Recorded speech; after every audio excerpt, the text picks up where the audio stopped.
weren't great. I wasn't doing great. And when I'm not doing great, I find myself with the need to get away, at least for a little while. Because, hey, we all have to come home eventually. So, I like anime. I have for a long time. I don't keep up super well with the seasonal cycle, but I've made it a habit to at least take a peek at what's new and hot every now and again. I do this mostly through YouTube channels like Mother's Basement and Glass Reflection, both of which make a point to watch just about everything and consistently give good quarterly reports on what may or may not be worth your time. But not for the first time. When watching this year's fall roundup, I found myself a bit concerned, a bit unsettled. Hey, why is everything isekai nowadays? Why is every other show coming out nowadays about some neat twink getting sent to a fantasy world where he gets to bang a bunch of cat girls or whatever? Recession indicator, honestly. This isn't a new problem.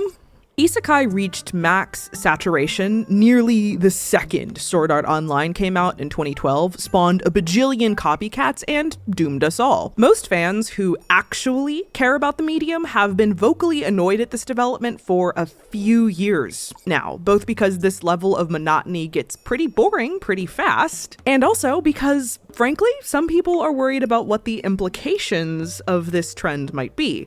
Because, boy, this trend sure has made some people a lot of money, which means someone's buying in bulk.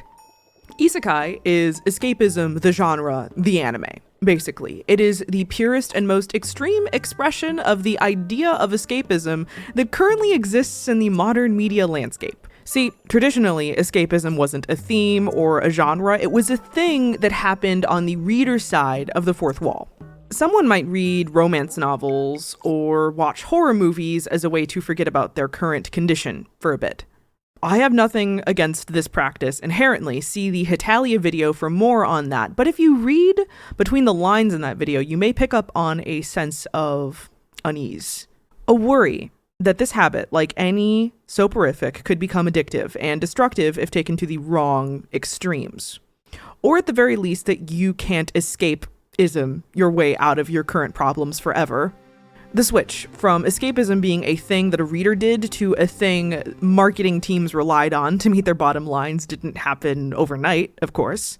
In the same way that you can't go from Alice in Wonderland, which is an isekai, by the way, to Rising of the Mid-Hero overnight.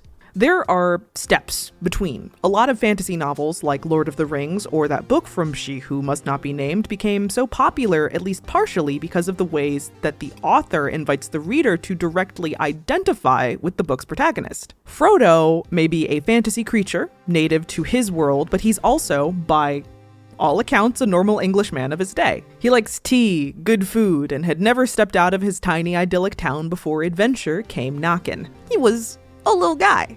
Sometimes learning things at the same time you were, struggling through events far bigger than he was. So, even if through allegory, or applicability, as he would say, Tolkien participates in a bit of intentional escapism. Escapism tempered by two facts. One, Frodo really is just a normal guy. He doesn't have any special powers or bloodline, he's hardly a fighter at all. Two, eventually, Frodo has to go home.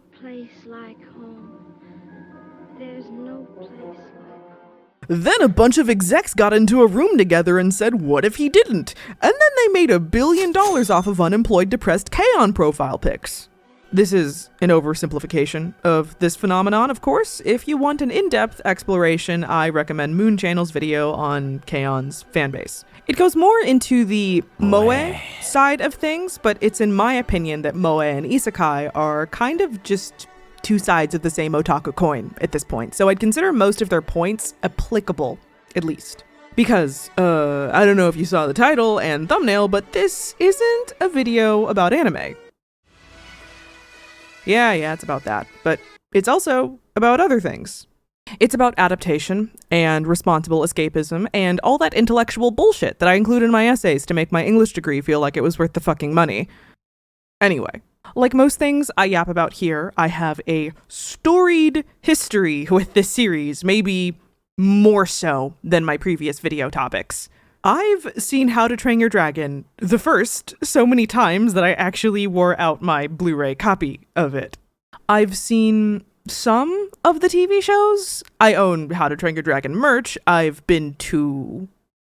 We'll get to that. While mentally, I think I still view it as DreamWorks' cute underdog project. I also can't remember a time in my life when I wasn't actively consuming a part of the series, awaiting a new entry, or otherwise being involved in the fandom during drier periods. It has been a constant companion ever since I saw that first movie.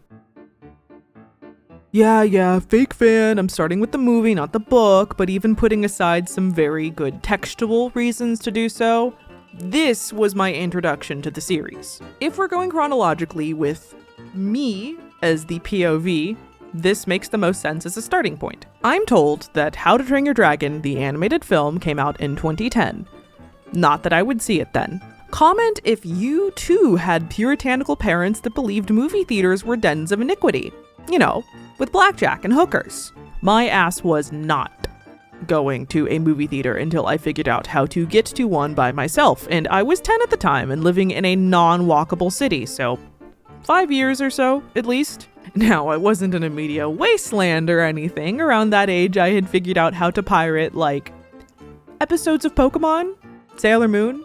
My local Blockbuster hadn't become a Chase Bank quite yet. And most importantly, my mom would often let me pick out a movie to buy when we visited Circuit City, later Best Buy, back when Best Buy still sold DVDs. God, I'm old. So, imagine me, age 12, skulking around the DVD racks, coming across this exact Blu-ray case. Pictured a dopey-looking teen with a bowl cut riding the cutest, bestest boy I had ever seen.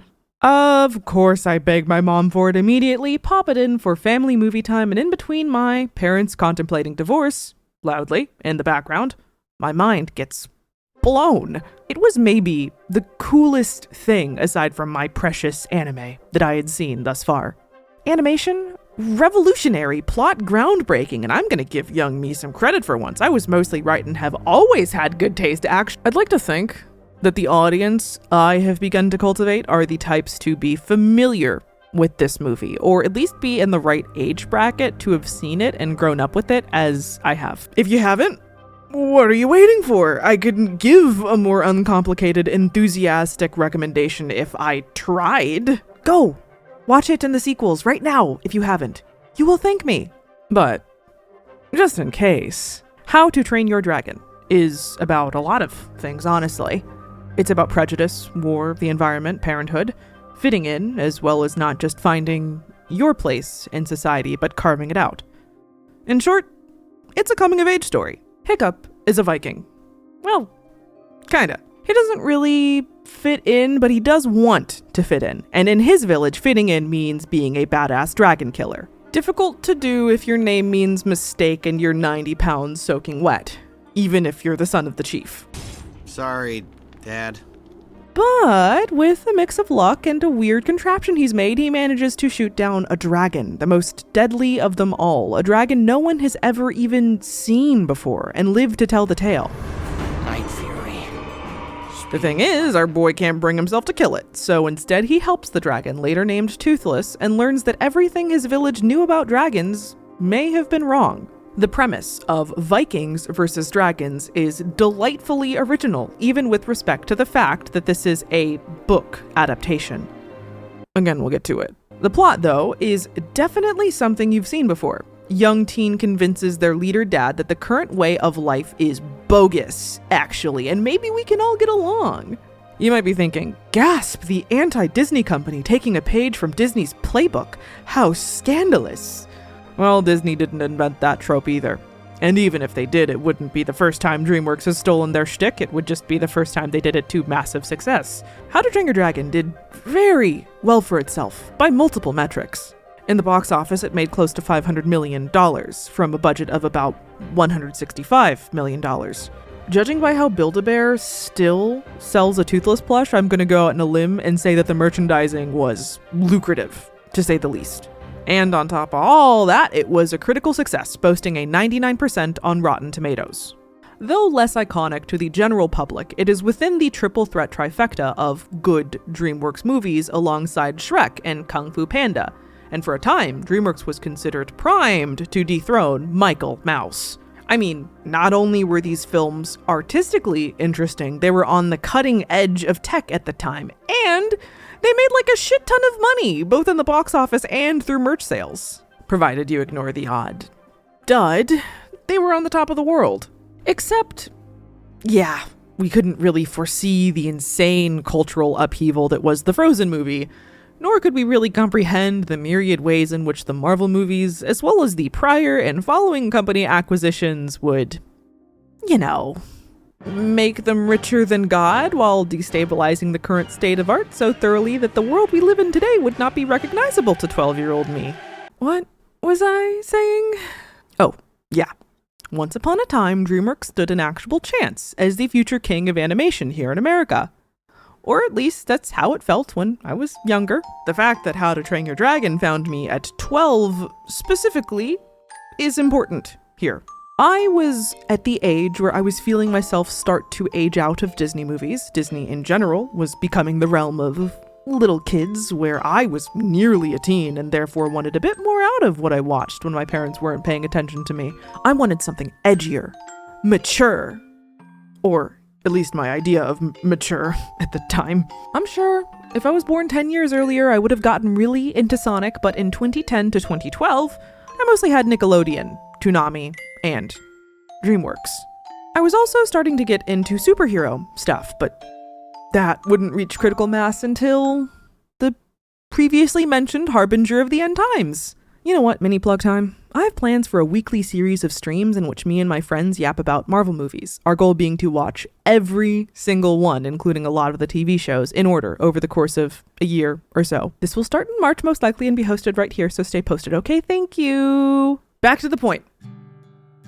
I was a kid primed to accept How to Train Your Dragon, and looking back, I think I was genuinely lucky to have it. For one, I promise, I have not at any time oversold how good this movie is. The animation is beautiful. The flying animation, in particular, grants such a grand sense of momentum, speed, and joy that I have not stopped thinking about it from the time I first saw it up until now. It's so good that I would compare it to the vastly more expensive Avatar, the Blue People one, but that would be unfair. After all, How to Train Your Dragon blows it out of the water. The score, by John Powell, is probably your favorite composer's score. And while I sadly can't play any, I can and will provide shitty guitar covers to some of them when appropriate. The writing, in my opinion, though, is why people still remember it as being great. The script for the first How to Train Your Dragon movie is so perfect, it kind of makes me mad. The pacing is so immaculate that there is hardly a single wasted moment of runtime. Not one joke that lingers too long, not one emotional beat undercut or squandered. It takes itself surprisingly seriously for a DreamWorks film, having a more mature tone that I've really only seen from them once or twice elsewhere. It is also funny in a way that can be delightfully dry while still being accessible to the kids in the audience. No fart jokes this time around. Listen, I rewatch Shrek every so often, and it's funny, it's clever, but I do blame it for why some boys in my class were like that. But I wasn't just lucky because of it being good. I was also lucky because it was, for one reason or another, one of those movies that just blew up on Tumblr. I know the reasons, by the way. I'm just making you wait for them. Now, go to my Hitalia video if you want to know a bit about the first fandom that I was ever actively involved in. In the timeline of my life, that would be a year after this canon event. But, does the phrase Rise of the Brave Tangled Dragons, sometimes extended to Rise of the Brave Tangled Frozen Dragons, mean anything to you? Yes? I'm so sorry. When I said that I didn't come across How to Train Your Dragon until 2012, I'm sure some of your ears perked up because that just so happens to be the year that Rise of the Guardians came out, another DreamWorks movie not terribly relevant to this video. Rise of the Brave Tangled Dragons, sometimes extended to Rise of the Brave Tangled Frozen Dragons, was a crossover fandom in the same vein as Super Hulock. There was fan art, fan fiction, videos editing them together, sometimes in a shippy sense and a general expectation that if you were a fan of one, you were a fan of all of them. If Hetalia got me into the convention scene, and Full Metal Alchemist got me into fanfiction, Video Coming Never, by the way, it's too perfect. What would I even talk about? How to Train Your Dragon was my first introduction to Tumblr and the social media side of fandom. Not only could I talk to my friends about stuff I liked, I could yap about it with strangers during my unsupervised computer time, which was all of it. Or, at least lurk. Again, still a bit of a coward and 12. Now, exactly what How to Train Your Dragon did to Tumblr and what Tumblr did to it, in turn, wouldn't coalesce fully until the second movie came around, but those bones were definitely already there. For one, I think it's a story that leaves a lot of room for iteration and expansion. I think that's why the sequels and various TV shows have been generally well received and highly anticipated, where something like Shrek, which has a much more complete story by the end of movie 1, finds itself having a harder and harder time selling the idea of a sequel to an audience as of late. You reach the end of that movie and you feel like Shrek's arc is over. The lesson is learned, and the world's premise of Disney but fucked up can only really sustain so much. See Once Upon a Time for more details. On the other hand, Hiccup's world is built from the ground up as a unique fantasy setting, and we only see a tiny slice of that, a relatively small archipelago implied to be somewhere near Iceland. There are about a dozen species of dragons mentioned but never shown, and more yet in the books to draw from. I'm willing to bet that most kids that watched imagined themselves a Viking Sona with a unique dragon companion and thought about what it would be like to fly, to go on adventures. Plus, the dragons. Really cute! They have less in common with more traditional portrayals of dragons, like what you get with Game of Thrones or D&D if you're a real freak, than they do with real-life pets, and that's absolutely for the best. They purr, wag their tails, Hiccup even uses a laser pointer to direct one in a dragon ring fight. You have a pet? Imagine if that pet were 1,000 pounds and breathed fire, but personality-wise was exactly the same and still loved you. It's compelling, right? Has the same energy as all that Pokemon fan art where artists imagine themselves not in battles but living domestically and getting up to the same exact trouble our real-life pets get into. Knocking over plants, needing to go to the vet because they ate a bee, and other such cute shit. It's easy to imagine, and inherently kind of cool, because my cat is already really cool. But imagine if she could breathe fire and follow me on adventures instead of just throwing up every time she was in a vehicle at speeds above 25 miles per hour. Inherently even cooler. I shouldn't even have to explain why. It also helps that Hiccup himself doesn't feel like he's reached the end of his character arc by the end of movie 1. His arc is satisfying, but it's also mostly an external one. He doesn't change over the course of the film so much as he shows certain virtues such as curiosity and bravery, as well as sins like empathy. His internal arc is done when he frees Toothless and decides to help him in the inciting incident. His priorities change forever. And from then on, it's him trying to figure out how everyone else is going to get on the same page. Again, coming of age story. He already has the special sauce. His arc is about proving it to those around him. Not that he has everything figured out by the end of movie 1, he's still a young teenager at that point. Hence, he's still got room to grow after credits roll. Which brings me to the second reason this did numbers on Tumblr. The gay of it all. Or at least the applicability of a coming-of-age story about a youth finding self-acceptance and then the acceptance of his previously closed-minded community to a marginalized experience, without the conservative baggage that Michael Mouse had even then. What I'm saying is that there's a reason that a non-zero amount of female Hiccup stans are no longer female. What I'm saying is, if you felt like the black sheep in your community, for any reason, sexuality, gender, race, or disability, you could relate to Hiccup. This might, in fact, be your first time coming across a character that you could relate to in this way, depending on your age. I know it was for me. Heck, even if you've ever just generally felt different, a universal human experience, there's something in here for you. Hiccup isn't well liked by his village. I've seen some fans take some of the bullying he goes through in the movie a bit too seriously. Most of it is framed as jokes, and Hiccup, being a pretty snarky character, gives as good as he gets, multiple times. Yeah, between you and me, the village could do with a little less feeding, don't you think? But this is counterbalanced by the quieter scenes in which you see how much his isolation really affects him. You start to wonder if his snarking back isn't almost a defense mechanism, something that he does to make it feel less one-sided than it really is. Of course, this all changes nearly overnight. Through his escapades with Toothless, he gets really knowledgeable about dragons really fast, and suddenly he's a local celebrity, crushing it at dragon training. And then he's saving everyone's lives and is the hero of the village, and they're all changing their ways for him. It's almost wish fulfillment in a sad kind of way, right? I too wish that I sassed back anyone who was unaccepting of me in middle school and high school. I too wish that my conservative hometown actually had a chance of changing their ways and that it didn't just become a worse place every time I visited, further degraded by poor social programs, encroaching capitalism, and a culture that I had to admit didn't have anything for me a long time ago. I think more so than why we relate to Hiccup, that's why we want to be in Burke. We want to be in a place where there's hope and wonder, where even as pariahs we can... Stoic, Hiccup's father, basically acts as a representative of the village, both like literally, he's the chief, but also in that his opinion of Hiccup is to be understood as the village's opinion, even when he's absent for a good portion of the movie doing badass dragon hunter things. Him, not Hiccup, is the one to experience the most internal change over the course of the film, starting off disappointed in Hiccup, according to Hiccup anyway, and ending, I'm proud to call you my son.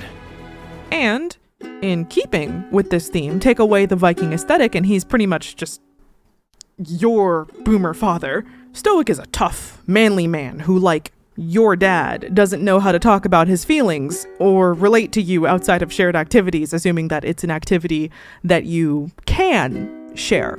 My dad's no manly man, but I can think of a lot of ways he's more similar to Stoic the Vast than not, in that emotionally constipated old-fashioned masculinity kind of way. He had no sons, so all of his manly outdoorsy activities he wanted to pass on he had to do with his daughters, me and my two much older sisters. By the time I came around, I was basically an only child, functionally, anyway. So, hiking out into the California Rockies to see snow, wildflowers, really big fucking trees, those were all things he did with me. But maybe his favorite activity when I was younger was fishing. During summer vacation, getting up really early, like the crack of dawn, to go buy worms from a roadside fishing shop and catch striper bass at the canal. Well, mostly I'd abandon the poles to go poke a wasp nest with a stick or something while he read a book or listened to a portable radio, but still. I must not have been a great fishing partner, especially since the whole process of fishing grossed me out a little bit. I didn't like touching worms. I didn't like cutting up the frozen shad. I couldn't even watch him kill the fish without flinching. But he kept on asking to go on fishing trips, and I kept on saying yes because it was still fun. We lived in a kind of shitty city, too small to have anything interesting to do, which was a problem for me, and too big to be anywhere near any actual nature, which was a problem for him. I mean, we had to fish in a canal, for God's sake. I think, though, getting even just that amount of distance allowed him to let go a little bit. He'd get more candid, talk about things he'd been doing, books he'd read, model kits he'd wanted. Sometimes he'd even talk about his feelings if I was lucky. It felt like one of the few times during my childhood I really got to know him. So, Stoic. I guess I was a bit luckier than Hiccup in that regard. It seemed like he didn't have that with his dad, that whether or not Hiccup was right in thinking his father thought him to be a disappointment, they didn't have many moments where they got to know each other. Still though, I understand where Hiccup is coming from. And if in between the cold moments and inside jokes I imagined that maybe there were times where they got to understand each other that we as an audience just didn't get to see. At least, not then. Well, that's a review of How to Train Your Dragon movie, the first. If I leave anything out, that's because it was beyond the scope of this video. This very long video. Yeah, we have a lot of ground to cover. Disability in particular is a really interesting lens with which to view this movie through, but my friends who helped me edit these scripts suggested that I save that, as well as my related points on the fanfiction trope known as Wump for later. So, subscribe if you're a freak, I suppose. For now, we have a lot left to get through, so it's time for How to Train Your Dragon, the book by Cressida Cowell. When I became a fan of How to Train Your Dragon, entered the fandom even, it was pretty clear that a sequel would be coming. Before I even knew how to be keyed into that kind of news, I knew that some kind of sequel was on the way. But until that day came to pass, and I actually got to see the damn thing, I was stuck in limbo. In hiatus mode. Hiatus brain is a funny thing. I would describe it as an emotional sort of edging, the type that can drive you literally insane. Like half of the weirdest fan theories you know of, as well as the most obsessive fans you know of, are this way because of the torture that is having to wait multiple years for the next entry in a thing you just started getting very normal about. I mean, I love Hazbin Hotel and its fans, but Hazbin Pilot fans scare me a little bit. I think the cycle of wading through news feeds, devouring all the supplementary material or source material, if you're lucky, and then crafting theories about where it may go next. I think that particular cycle is maddening enough that it was probably created as a CIA brainwashing technique in the 50s. It's a cycle that I've only found myself in so many times because I just don't have the patience or attention span for it. Honestly, I'm more liable to just move on to the next thing and then circle back when the hiatus is over, assuming I still care at that point. Like I mentioned in my Hazbin video, I've been burned before. In fact, I would probably mark my choice in reading this book at around age 13 as being the first time I've been burned by this cycle. Because while How to Train Your Dragon does have source material that theoretically should have lightened the load of that virtuous cycle, there's a problem. This book and this movie have, like, almost nothing to do with each other. Well, that's an exaggeration, but you know what? I'm just gonna rewind a bit. How to Train Your Dragon is the tale of a 10-year-old Viking boy who doesn't quite fit in. In his village, owning a cool badass dragon is everything, and the small for his age kind of wimpy Hiccup seems like someone that will never be able to measure up, doubly so when the dragon he picks up in the coming-of-age ceremony is a tiny green menace that doesn't even have teeth. But maybe being big, strong, and tough isn't all there is to training dragons. Maybe through care and understanding he can find another way, and become a hero in the process. See? Different. Very different, both in plot as well as in demographic and presentation. It's a picture book, actually, meant for kids who are maybe just graduating from things like Dr. Seuss and are starting to get into real novels. The Nancy Drew demographic, basically. I didn't reread it for this video, sorry to say. I've been hard at work rereading both the entire Percy Jackson series and Homestuck, streamed reviews monthly, so I didn't really have the time. I did, however, get a copy and flip through it a bit for the first time in over 10 years, and wow, was I charmed by it. The book is incredibly creative, for one. Vikings on the backs of dragons is already an inherently cool concept. The hairy hooligan tribe, the tribe occupying Berk, being a bunch of rambunctious, rude jocks that scream at each other all day, is just kind of funny and charming to me. And Hiccup being outside of that acts as an interesting bit of gender role subversion that starts to help explain why this series is so popular across gender lines, maybe even being more popular amongst women and girls. Hiccup takes on a kind of feminine perspective, being totally baffled by the exaggerated masculine behavior of his fellow Vikings, and instead deciding to go his own way. I mean, that's also why the story has historically hit a chord with trans audiences.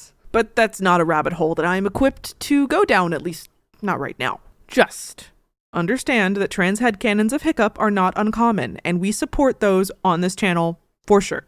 The illustrations are done with pencil, and by that I mean they look like actual pencil drawings done directly on the page. There are all of these fun little mistakes on pages, including ink blots and pen scribbles. Fun fact, since I started rereading Percy Jackson, I've become a frequent customer of my local youth bookstore, getting the majority of my Heroes of Olympus books from there, actually. I've found that I really like the feeling of holding and reading a book that another human has held and read and loved before me. Even if the books are in kind of poor condition, and some of them are, and I do try and fix them up a bit in that case, cleaning dust jackets and erasing drawings from the margins. I do find myself delighting in these books as artifacts, as these tangible things that have lived lives in their own ways. They feel alive. This is the feeling that How to Train Your Dragon tries to manufacture, this artifact, once in the hands of a child Hiccup who drew in pencil and scribbled in the margins, all before making it to your hands. Through this, it characterizes him, and I think it's really effective. If there was ever a book that I think should be illegal to have a digital copy of in any capacity, it'd be House of Leaves. But after that, for sure, How to Train Your Dragon.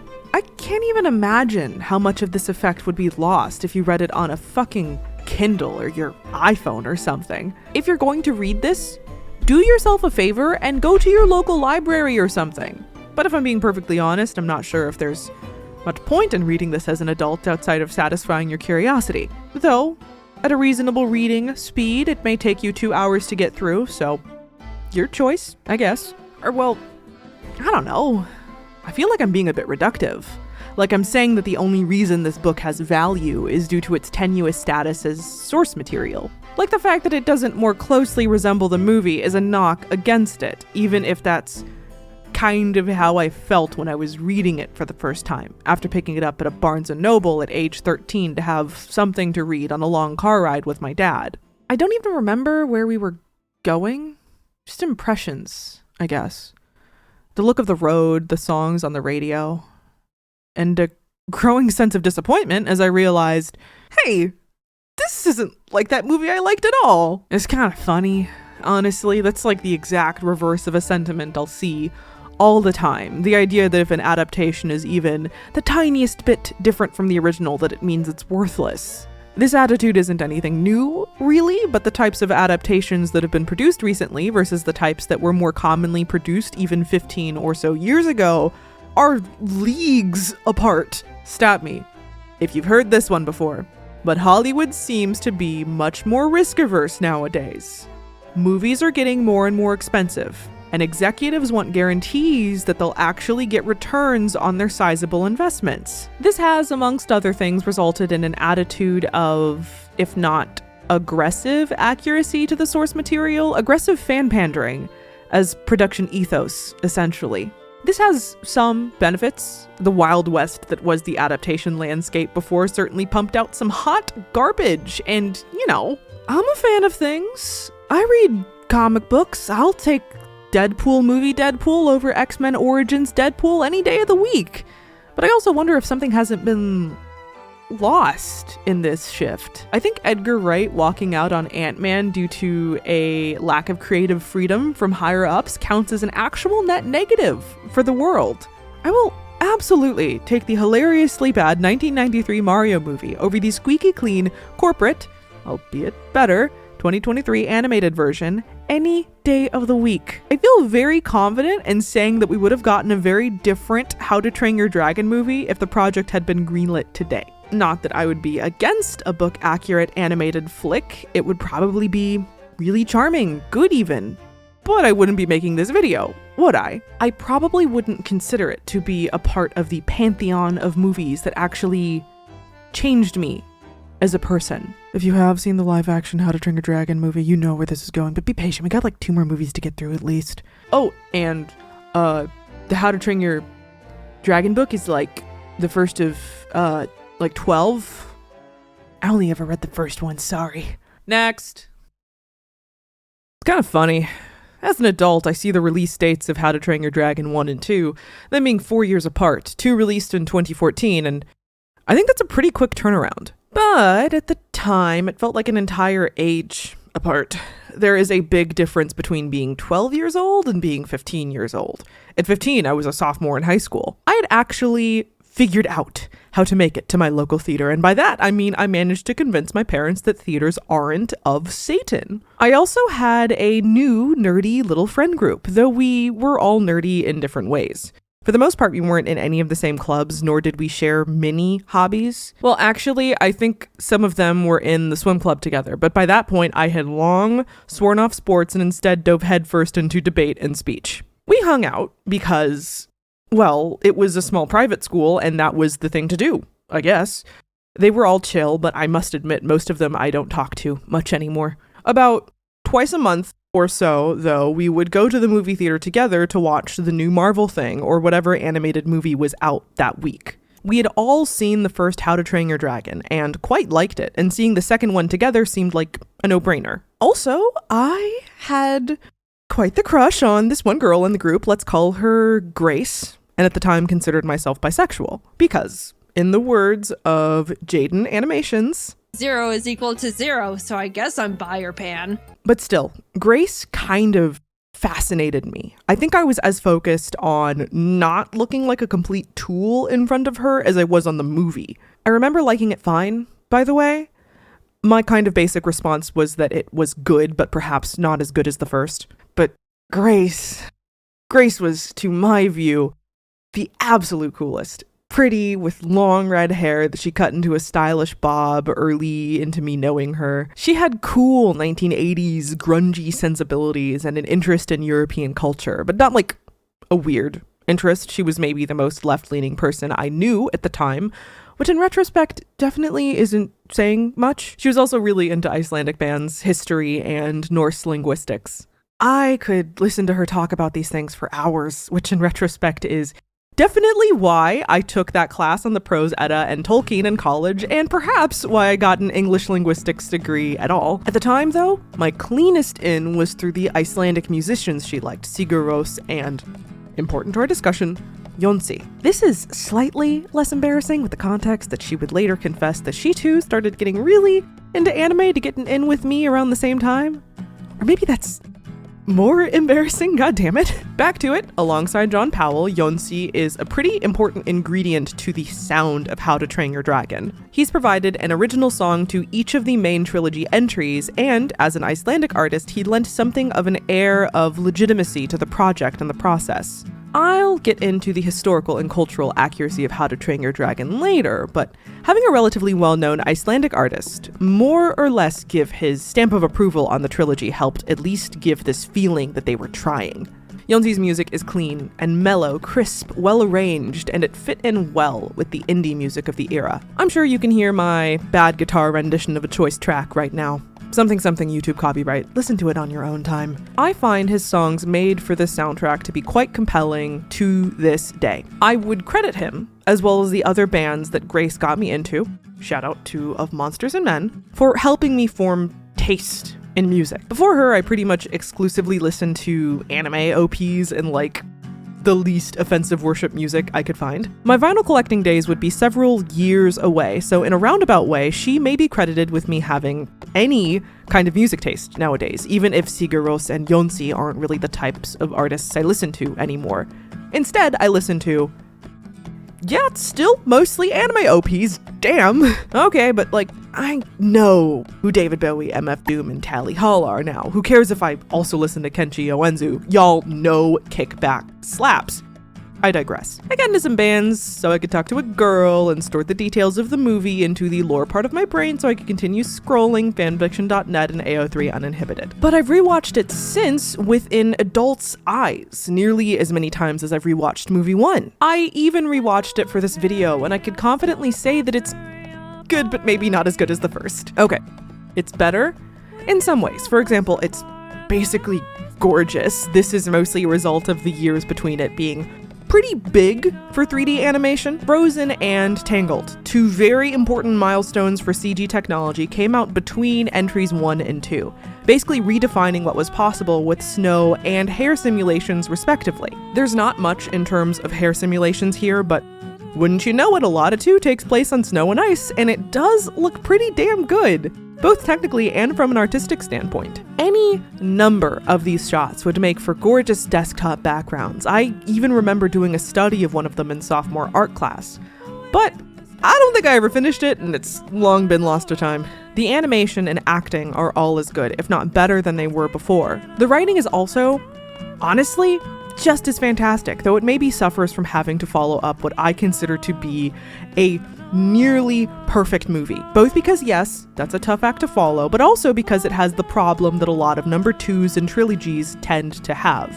It's a second act, and no one likes a second act. They tend to be slow to drag, they tend to not push the plot as much as you'd like. The novelty of the first act has worn off, and really you're just waiting for the exciting conclusion at this point. But if Empire Strikes Back taught me anything, it's that this is the perfect time to drop some big reveals, possibly of the parental nature. How to Train Your Dragon 2 is the tale of a 20-year-old young Viking man who basically changed life as everyone knew it. In his village, having a cool dragon as a friend is pretty normal, and it's all thanks to this string bean of a lad who taught them all how to coexist peacefully. But with his father, the chief, wanting him to take on more real responsibility and a band of dragon trappers who may be more than they seem, Hiccup may have his work cut out for him. Maybe, with his best bud by his side and his badass girlfriend behind him, he might be able to become the chief that everyone needs and save the day. So yes, we have Hiccup as a young man, and to use a slightly antiquated term, he broke the fucking internet.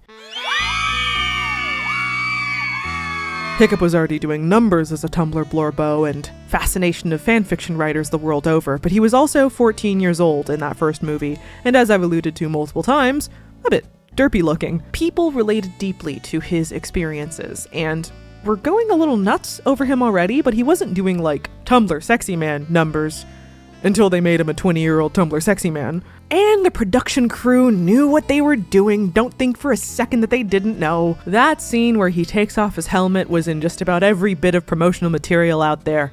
A gif of that shot has been reblogged and reposted more times than I can say. That shit probably counts as a Tumblr heritage post alongside that one comic where there were like 15 different versions of the Onceler all running around in some AU and they were all kissing each other and shit. TikTok was not a thing yet, but I remember those thirst trap AMVs that dropped the goddamn second the trailer was out. It's actually kind of wild to me that Hiccup isn't brought up much in discussions involving Tumblr sexy men. Not only was his popularity through the roof for a time, but he's had an enduring impact. The only reason I can come up with is that he's missing an element of whimsy that other Tumblr sexy men tend to have.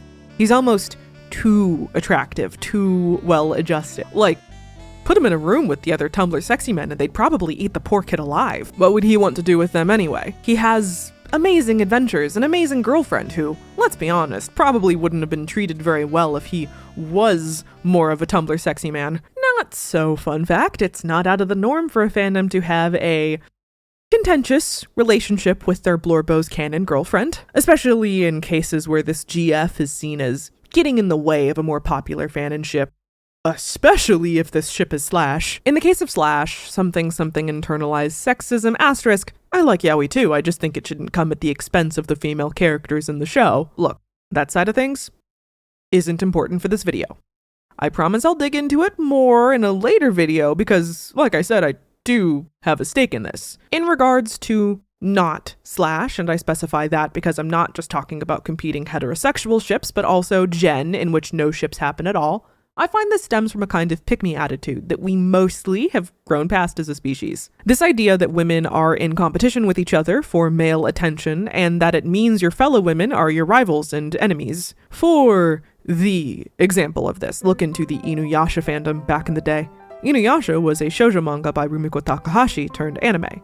It's pretty old, so my youngins here may not have heard about it except in passing. The manga started in 1996 and the anime aired in Japan originally in the year 2000. But it didn't air in the US on Toonami, Cartoon Network's anime programming block, until 2012. It was this that spawned the English-speaking fandom for the most part. I'm sure there were some real old heads out there importing DVDs and VHSs beforehand, but we're not talking about those freaks. We're talking about the people that would spawn what, in my mind, is the ship war of all time. That's by no metric other than my own, by the way. I am very sure that other ship wars have outmatched it in both size and vitriol since. That's getting ahead of myself, though. The anime is basically a proto-isekai. High schooler Kagome Higurashi is sent back in time to fantasy feudal Japan, a time where demons roamed and ruled. She's tasked with finding all the shards of the Shikon Jewel and is also charged with the domestication of bad boy half-demon Inuyasha in a story that is very, what if Journey to the West but Sung Wukong and Tripitaka kissed? Or at least threatened to kiss for like, Jesus Christ, this thing had 193 episodes. Damn. Yeah, their relationship is basically a foregone conclusion from word go, but there is a wrench in that, in the form of Inuyasha's ex/dead girlfriend Kikyo. Pretty heavily implied to be some incarnation of Kagome. I never made it far enough to figure out if that was canon, don't at me. Because, oops, she's back! Sort of. Either way, her and Inuyasha sure seem to have a lot of leftover tension. Thus, the love triangle commences, and people very quickly got very opinionated as to who was best girl. And shippers of one got the reputation of being very anti the other. Like they were out here writing manifestos about why the other girl whose name starts with K is the literal devil, unlike their perfect little baby angel. I didn't ship either of them, really. I, again, viewed Kagome x Inuyasha as a foregone conclusion, and got really into Fixin' when she kisses his wolf boy rival instead. But I remember even just expressing mild dislike for Kagome as a character on Anime Amino way back in the day, and immediately had someone coming in asking me if I was an Inukyo shipper. I said I was because I realized the alternative, the truth, was far more embarrassing, but yes, that's how strong the rivalry was. I say all that mostly to provide an interesting anecdote, because God knows I'm never going to make an Inuyasha video, considering I never even finished it, and I don't feel like sitting down to watch nearly 200 episodes of mid for the sake of a video that wouldn't even do that well. But also, I want to compare that to Astrid, who mostly didn't get that treatment. And remember the timeline here, Inuyasha would have been ending its Toonami run just as How to Train Your Dragon 2 released, and the fandom for that kind of exploded. So, while I'm tempted to say that Astrid came into popularity when that kind of pick-me fandom tendency was on its way out, I'm not sure if the timeline supports that. It's instead my belief that Astrid didn't get much hate, and I clarify much because I will notice a spare fan or two be like, kind of unnecessarily hard on her for her attitude in movie 1 towards Hiccup, interpreting her as something of a bully when in reality she seemed more just neutral towards the guy until he starts getting actively involved in and then showing her up in the one thing she seems to really care about. I digress in my digression. Anyway, she didn't get much hate because people were too busy genuinely shipping her with Hiccup. And in a roundabout way, her relationship with him proved his value as a top-shelf sexy man, if not a Tumblr sexy man. Astrid is such a good character that you probably wouldn't believe that she's not from the books at all. Yep, she was wholly invented for the movies. She's such a good character that calling her a girl boss, or what's that stupid fucking buzz phrase the shittiest cartoon avatars on this site like to throw around? Strong female character? Any way you slice it, feels kinda reductive. She is a complete badass. A well-rounded character who doesn't become irrelevant or worthless the second she has her man. She has a relationship with Hiccup that feels equal and reciprocal, which sounds like the bare minimum, but you'd be surprised how much het romance doesn't manage to clear that hurdle.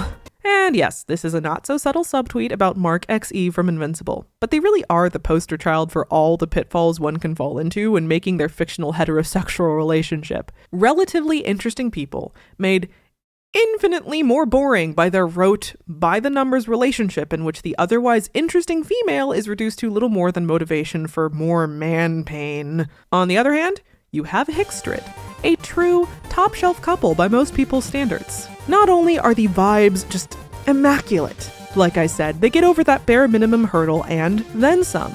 They feel like equals in a way that's more than just lip service. They genuinely support each other in a way that isn't one-sided and seem equally obsessed with each other in a healthy, deeply in love kind of way. He is not just there to rescue her. She is not just there to act as support for him. They are two fully fleshed out people made all the better and more interesting by their relationship.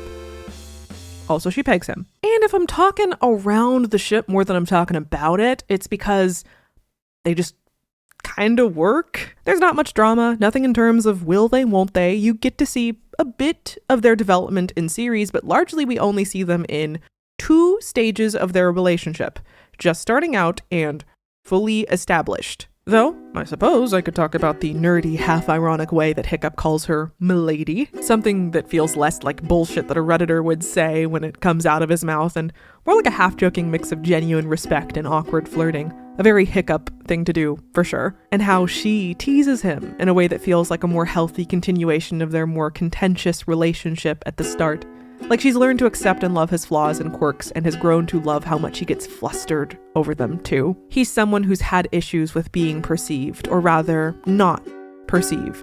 And she proves time and time again that she quite likes all the things that make him unique, something he wasn't used to before he got to know her. They're just the best. I love them. Okay, tangent Over. I will limit tangents from here on out. I promise. You know I'm lying.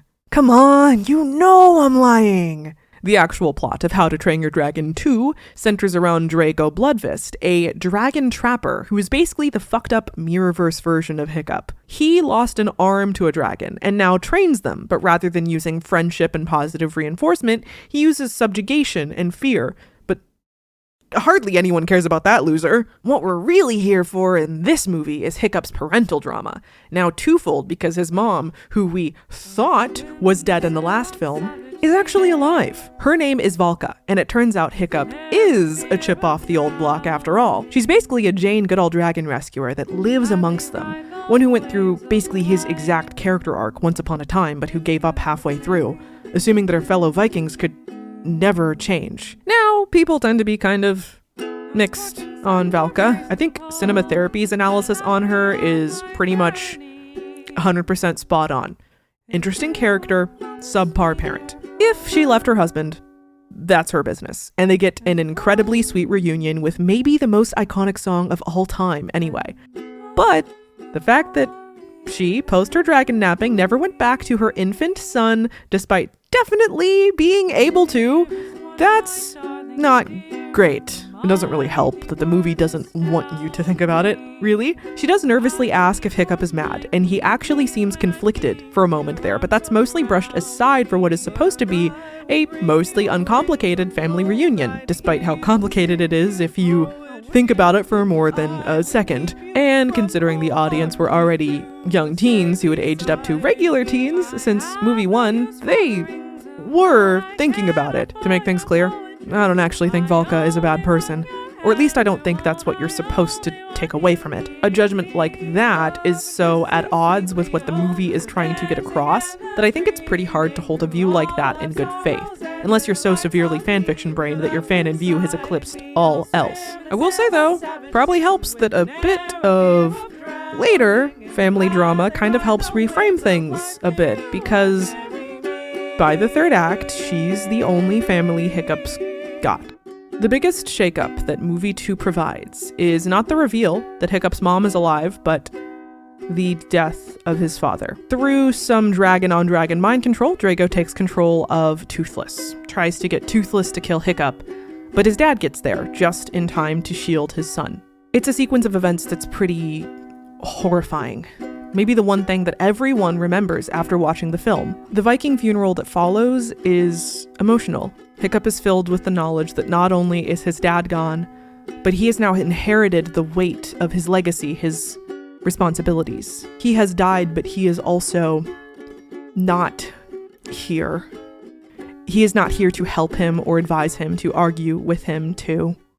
I lost my dad in early 2025. I was just getting started editing the Go Line video that I'm probably going to take down soonish. I've alluded to having earlier this year run back to my horrible hometown, my own movie one Burke, to plan a funeral. It was his. Without getting into details, his death wasn't exactly unexpected. I think I still thought I had more time, though. At least a few months, a few weeks. My relationship with him was complicated. We had those moments, yeah. Those fishing trips, those little threads of connection. We got along. I think he was proud of me, but I can't say we had a good relationship. I never had some grand moment of clarity or revelation like Hiccup did. My shitty personal Burke never really changed. I'm not even sure if I missed him. I guess I missed the good bits, the fishing trips and the occasional glimpses at interiority, but that wasn't who he was at the end. It'd been easily over 6 years since I got anything like that. I think bitter is the right word.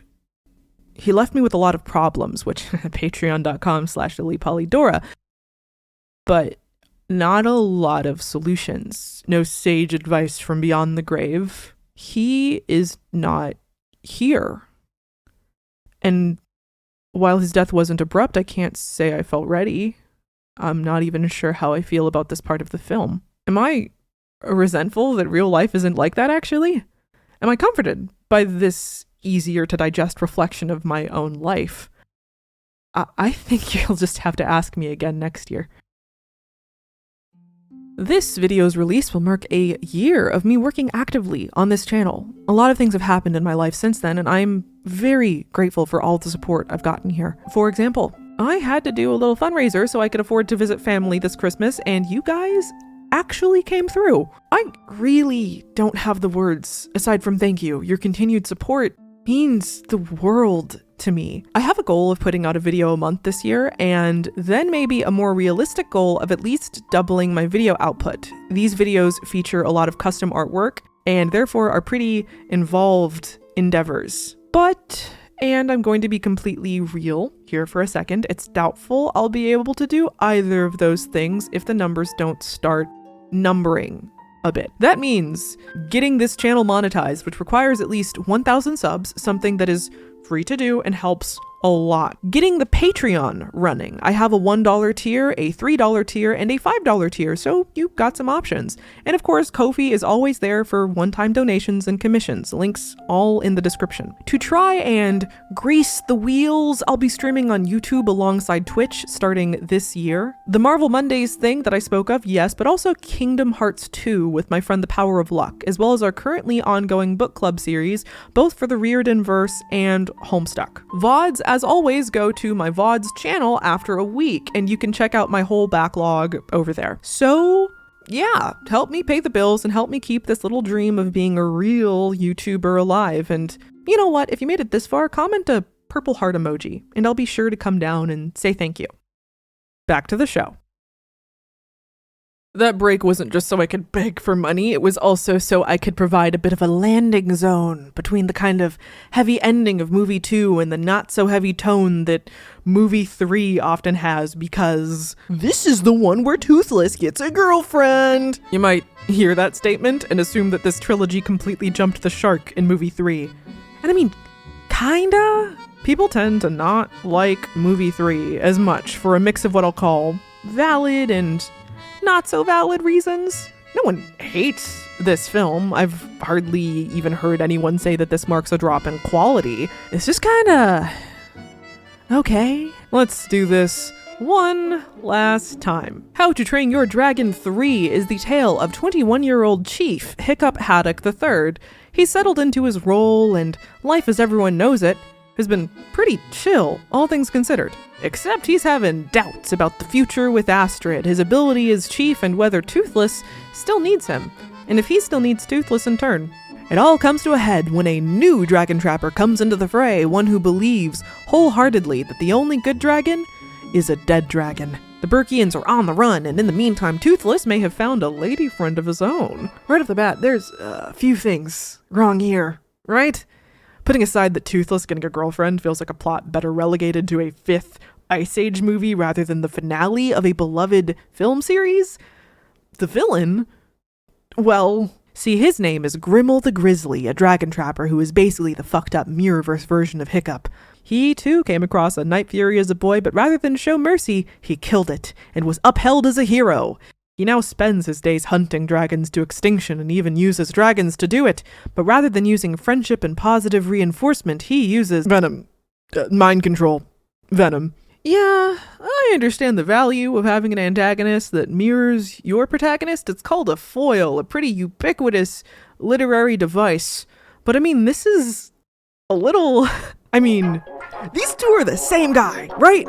I'm not crazy. They did the same thing a second time and thought we wouldn't notice. Well, I noticed. Or at least I would have if I didn't struggle to even remember Grimmel's name without looking it up. Drago was a low point in movie 2. Just a kind of uninteresting villain in an otherwise interesting movie. 2 feels good in spite of him. When fans talk about their favorite How to Train Your Dragon villains, they're more than likely to rank one of the TV show villains above Drago. Grimmel doesn't even get brought up. Everyone forgets about him. And because this movie actually doesn't have much else going on, I presented some emotional arcs in my summary, but they don't take center stage in the same way that Hiccup's journey to self-confidence in movie 1 does. nor are there big plot developments like what we get in movie 2. It really is all about figuring out how to outsmart this one guy, and therefore, the movie ends up being as forgettable as he is. The two memorable aspects, the two things that people have talked about for better or for worse, is the Light Fury and the ending. People have torn the Light Fury's design to shreds, and I don't think it's that bad. Hardly the worst case of artist tries to draw a female variant of a thing I've seen. If I wasn't literally 19 years old when the movie came out, I probably would have really dug the softer contours of her design, her glittery scales. It's a design I imagine could be really appealing to young girls, and it's not like toyetic designs are a new thing with How to Train Your Dragon. Though, this movie is certainly pushing it sometimes. Before we even get the This Is Burke opening that every other movie starts with, we get a scene in which our heroes perform a raid, and they're in this new dragon scale armor that I distinctly remember them selling action figures of at time of release. While there have been designs that have lent themselves well to toys, this was the first time I was watching one of these movies and was able to so clearly identify something that was made to fill a studio toy sales quota. It was the first time I felt a bit disappointed in these films, something that in retrospect is naive. I suppose, up to this point, a part of me viewed these movies as art, and I still do, but as someone who'd recently gotten an associate's in art, I guess I thought that such shameless pursuit of capital was anti-art. I say, wrapped in my How to Train Your Dragon Viking tapestry blanket, holding my toothless plush, with my toothless Funko Pop on my desk. Listen, I really hate Funko Pops, especially as an anime figure collector. I just don't respect them, but this one was gifted to me, and honestly, I don't think this one specifically is that bad. But no, I don't hate the Light Fury design. I don't hate that some of the designs lend themselves well to toys. I maybe resent that in order for a kid's film to be considered successful, it needs to be able to sell toys, but I don't resent the artists for doing their job well and being mindful of that. What I hate is that I am now aware that my little underdog animated fave, my darling that I associated with Tumblr and fanfiction counterculture, is a franchise. A franchise. And I hope you heard the capital F in that word. So, color me surprised to get to the end and find out that the conclusion leaves literally no possible room for a movie 4. After being chased by the bad guy until it's clear that they can run no more, Hiccup makes the tough decision of sending away the dragons forever. As the title says, there is a hidden world, inaccessible to humans, where tons of dragons live in harmony. And in light of all these trappers, Hiccup decides that the world simply isn't ready for dragons anymore. But one day, we might be. So, prioritizing their safety, he sends them away, makes Toothless a new tail that he can fly without assistance, and they all go off to be happy, wild animals again. Heartwarmingly, we see an epilogue in which Hiccup gets married to Astrid, and they even bring their kids to meet Toothless and his kids. And though it takes a second, Toothless recognizes his old friend. They embrace, roll credits. It's ballsy, for sure. In a world where every franchise seems never ending, upon declaring themselves a franchise, the artists decided that the studio literally would not be allowed to make another one. Unless, well, we'll get there. The DreamWorks Dragons series is kind of complicated and not that important to our timeline here. It can technically be split up into 3 series: Riders of Berk, Defenders of Berk, and Race to the Edge.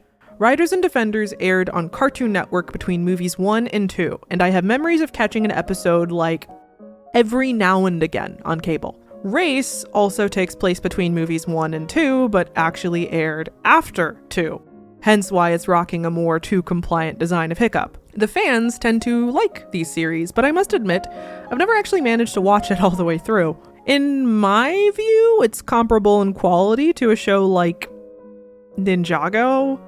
Watchable, good for the age demographic it's going for, but it's not doing anything groundbreaking here. It's inoffensive, but it does not stand up to criticism, nor is it the kind of show I think worth spending much time criticizing. No indirect shade to Ninjago YouTubers, by the way. Parachuting Kitten, I love everything you do, and I've watched and enjoyed an embarrassing amount of Ninjago, but, like, you know what I mean, right? You know the difference instinctually between a piece of media with actual artistic ambitions and one made to fill a time slot and sell toys, even when it's a better example of its ilk. But this was before movie 3 dropped and tied up everything into a pretty neat bow.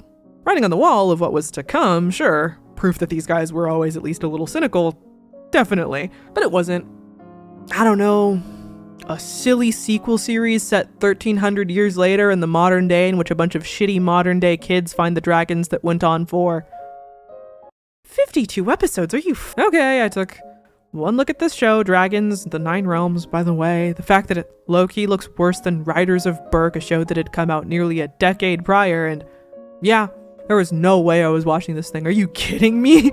I value my time a little, though I must admit I was tempted. I mean, I've seen a lot of slop. I probably could have sat through like one season if I really forced myself to, and honestly, I remember people being weird about this show because it had a diverse cast, which made me want to stand up for the poor little guy, because, you know, refer to the How to Train Your Dragon 1 section of this video to understand why being mad about that is maybe not the dumbest thing I can possibly imagine. I've seen some stupid culture war nonsense over the years, but it's up there. Sure would be a shame if that kind of outrage happened a second time in this fandom, but, you know, something 2 nickels.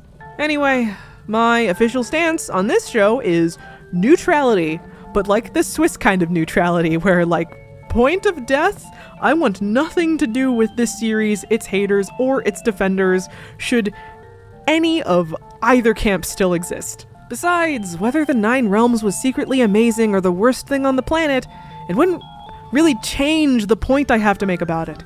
That, apparently, the conclusion to movie 3 was not a brave stance on the part of the creators to cut off any possibility of sequels and to enforce their environmental call to action of stewardship of the natural world to their modern audience.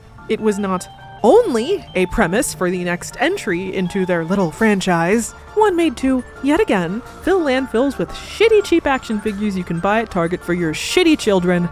It was a threat, to me, personally, that no matter how much I wanted my quirky little series to just be over, that no matter how much I wanted to just go home already, they would not let me. How to Train Your Dragon had become Isekai. And I was not but the twinkie, misbegotten protagonist, never to return to Earth because we got waifu figures to sell. There's this moment in Homestuck. No, don't click off. I have a point. Please stay with me. There's a moment in Homestuck that in my recent reread has kind of stuck with me. The context for this moment is so complicated and convoluted, it's not really worth getting into. I mean, watch my live reviews for that bullshit, but the quick and dirty is that in the comic, there's an afterlife known as the Dream Bubbles, easily accessible by living characters through, you guessed it, dreams. In these bubbles, the dead experience and can even create simulacrums of the places they were in life. And a lot of the dead we meet there have been there for a long time, like potentially billions of years. One character, Karkat, has an interesting bit of dialogue. After visiting who knows how many dream bubbles and hanging out with who knows how many dead friends and copies of dead friends from alternate timelines, I start to wonder, does death even really mean anything? Did life mean anything for that matter? Was the point of life to just go around collecting a bunch of painful and awkward experiences to supply material for the revolving memory collage that serves as the backdrop to a much longer, emptier stretch of existence? Basically, if death doesn't mean all that much, what does that say about life? If existence and creation are just a means to feel a machine of endless reiteration, then, well, I don't know what happens then, really. Like the Nine Realms before it, it's basically impossible to interpret the live-action How to Train Your Dragon remake as anything other than a desperate attempt to keep the IP, and therefore very lucrative merch, alive. Its quality also does not really factor into my point here. But to be fair, this movie isn't bad. I saw it initially in theaters to do a little live review of it with the power of luck over on Twitch and remember having a fun time, even though I was initially determined to find something wrong with it. I've seen it a few more times since, trying to find the good in it, actively. but honestly, I have too hard of a time separating this from the original to not actively compare the two at every step. And I promise that's not completely my fault here. It recreates so many shots and reuses such large swaths of the original script that in my first viewing of the film, I found myself mouthing lines before they happened. It changes certain story elements, adds and subtracts others. It's over a half hour longer than the animated version, but I don't think calling it a shot-for-shot remake is inaccurate unless you're adhering to the strictest possible definition of that term. Therefore, whenever a joke didn't land, whenever the previously perfect pacing kind of dragged, whenever a performance wasn't quite as good as I remembered, it was really noticeable. Compare that to the original animated film, which went out of its way to be different from the source material, to be something new, and therefore was something special. Watching these two movies back to back for the sake of this video felt almost unfair. And it is unfair because I don't think there's a single untalented person in this production. All things considered, it's a good film. Well directed, well acted, more than decent special effects. It's just also a copy. Made lesser by virtue of being a copy. That it's a halfway decent copy does not change that. Here, I'll even glaze it a little bit. Gerard Butler, returning as Stoic, is so perfect. I'm ashamed I didn't think of it. On the other hand, Nick Frost works so well as Gobber that you'd think he was always Gobber too. And of course, obligatory middle finger to all upset over the casting of Astrid. Nico Parker, who is mixed race, looks so much like cartoon Astrid, like, I'm sorry, y'all are fucking stupid. Astrid's original VA is a Latina woman, you absolute troglodytes. Fuck it, I'm moving on. As someone who actually cares about historical accuracy in my Viking villages, I was really pleased with the architecture and set design and felt it to be an improvement on the 2010 film largely. And that film did a lot of work in working in as many little historical details as they could manage. Just check out the special features on the DVDs. A lot of the shots are gorgeous. The lighting just sings, and the scenery, largely shots taken in Northern Ireland, are just breathtaking. Toothless and all the dragons really look fantastic. Similar enough to the originals without ever sacrificing realism. See? It's fine. A copy of Peak can still manage to be okay, at least, so long as someone on the production team cares. And I know these guys care. They made sure Hiccup had his little chin scar in like every scene, a detail you'd only put in if you'd seen the entire series through multiple times. It's not bad. It's just that I don't respect it. I don't respect that feeling I got when I walked out of the theater into the surrounding shopping center. I wandered towards the box lunch and the Hot Topic and saw How to Train Your Dragon merch, front and center. I saw Toothless on blankets, t-shirts, and Letterman's jackets, and I experienced a level of cognitive dissonance I hadn't felt since I saw the Danny DeVito Lorax sell cars on TV. So what if the movie recreated a sense of childhood whimsy for a few hours? I could have done that shit at home, not felt quite so guilty in my walk of shame back. It didn't help that it wasn't just the merch this time. Oh no, they were out to sell theme park tickets. The live-action film was just an expensive advert for the theme park, and I can prove it. Epic Universe, Universal Studios Orlando, Florida's newest theme park, opened up within a few months of the How to Train Your Dragon live-action movie releasing. Like, the theme park opened in May, and the movie dropped in June. Additionally, the Epic Park was delayed due to COVID initially. It was supposed to be open in 2023, and that was pushed back to 2025 after all that went down, except... wouldn't you know, the movie was also announced to start development in 2023, right when the new, proper Epic opening date was dropped. Honestly, their plan was pretty foolproof. Open a big, shiny new theme park, complete with turf section, and pour money into a live-action remake. Drop them within a few months of each other and let them advertise one another. Boom! You just made a lot of money. And a lot of money they did make. Reportedly, theme park profits increased from $2.3 billion to $2.7 billion from 2024 to 2025, and the film made a respectable $636.4 million. Not including the harder-to-quantify merch sales outside of the parks, this bit of brand synergy made $1 billion easy. And, well, this is where I must sheepishly admit that I am not immune to propaganda, because I went. Financially, not the best decision I've ever made, especially since I planned the whole thing so abruptly, but what can I say? On top of the world being on fire, I was still dealing with the death of my father. My mother wasn't dealing with it. In 2025, things for me weren't great. I wasn't doing great. And when I'm not doing great, I find myself with the need to get away. And get away I did. I'm doing this for me. I'm doing this for content. I'm doing this for art. It's gonna be a fun experiment, I think. I like theme parks. I like the physical nature of them, the amount of work that goes into building a truly excellent one. I like kitsch, roller coasters, shows, and silly themed restaurants. I knew I would be dragging myself to that park at some point from the moment it was announced. And yeah, I had a lot of fun. I stayed at a budget hotel within walking distance to the main gates, splurged on some fast passes, got utterly destroyed by the humidity on a daily basis, and even lost my phone at one point. Interesting story, actually. It was a ride somewhere on Turf Island. I didn't see the lockers at the entrance, so I go on this ride with my phone in my pocket.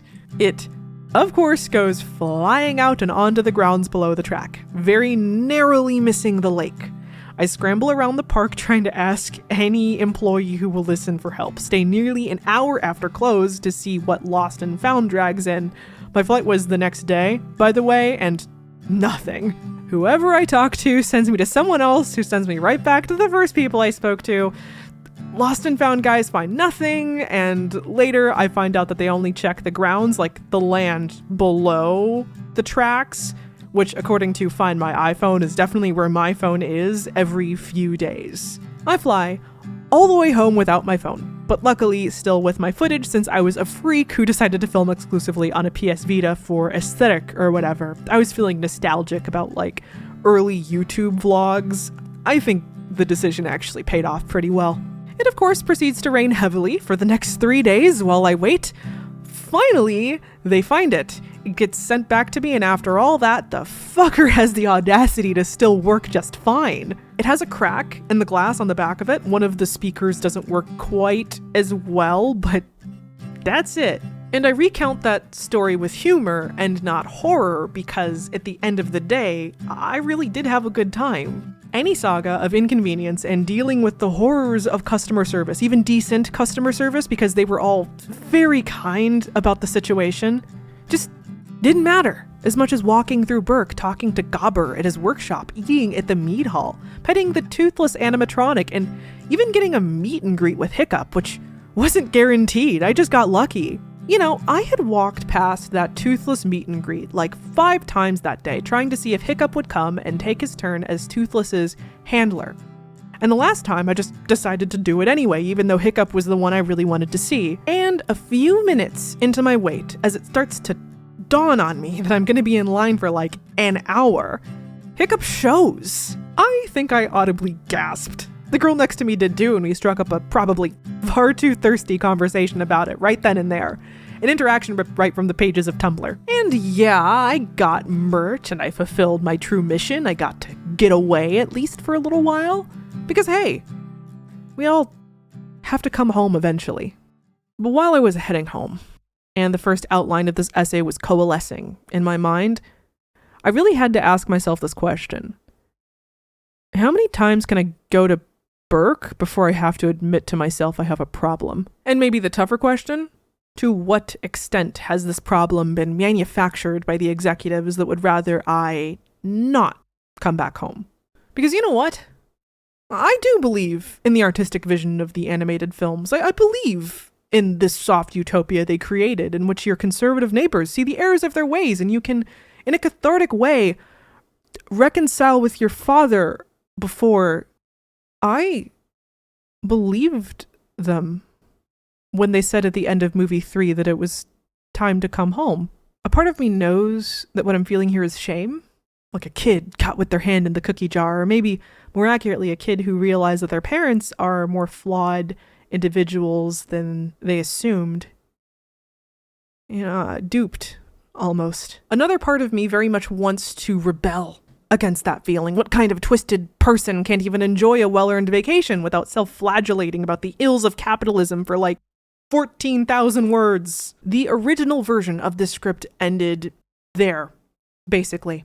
These are a lot of complicated feelings, a lot of different moral impulses at war here. I wasn't in the mood for easy answers originally, and I'm still not.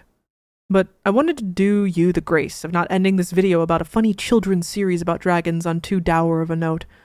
I think I'm just kind of sick of unhappy endings, of cynicism right now. When discussing this script with my friends, the topic of fanfiction got brought up. Because looked at from a certain angle, this whole essay could be viewed as being very anti-fanfiction and anti-fan creation in general. And that's just never, ever been my stance. I think fan creation is a beautiful thing, a pure expression of the love of art, so heavily removed in my mind from the capitalist machine that has been making remake after remake, and more recently, actual AI slop, that I didn't think to mention it. But there are people that view fanfiction as an extension of that machine, and who would take my arguments to try and prove that fanfiction is, I don't know, the root of all evil, destroying literacy and creating reading addiction, I guess, at the same time, somehow. Listen, the fact that I get the shakes if AO3's down for more than 10 hours is my business and my business alone. I mean, anything can be pathological in the right or wrong circumstance. Check out my strange addiction lately. I mean, don't, it's sensationalist garbage, but you get my point. Anyway, I don't view fans or fan creation as the problem here in the same way that I don't view the directors of the films, all of them, or the character actor who played Gabra at the park, or even the girl I struck a conversation with while in line as the problem. I view them as the answer. The creation of art, the desire to create art, even within the confines of a cynical machine, is the answer. Creation is how we know we're still people. I'd take 1,000 live-action remakes over whatever this is. I mean, Dorothy staying in Oz forever, we know why that wouldn't have been a good ending to that story, but she still takes a bit of it with her. And that's the beauty of it, I think. You know what? I'm a big girl. And I just decided I'm done. I'll enjoy my toothless plush. You'll probably catch me in the How to Train Your Dragon tags on AO3 every so often. I'll also get around to finishing Race to the Edge one of these days, but I don't think I'm going to watch the remake movie too. Or at least I'm not going to make a video or live stream about it. I was happy to remember and reminisce, but I think it's time to put him to rest. It to rest.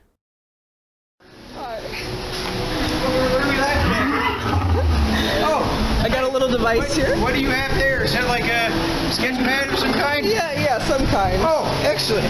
Well, you're drawing some pictures then. No, that's great. It's good to draw and take notes on what you learn. I have a book with all the information that we've learned about dragons, and, well, I've certainly learned a lot about them. So, if you want to meet him, I can walk you through. I would love to. What was your name? Leandra? Leandra. Okay, toothless.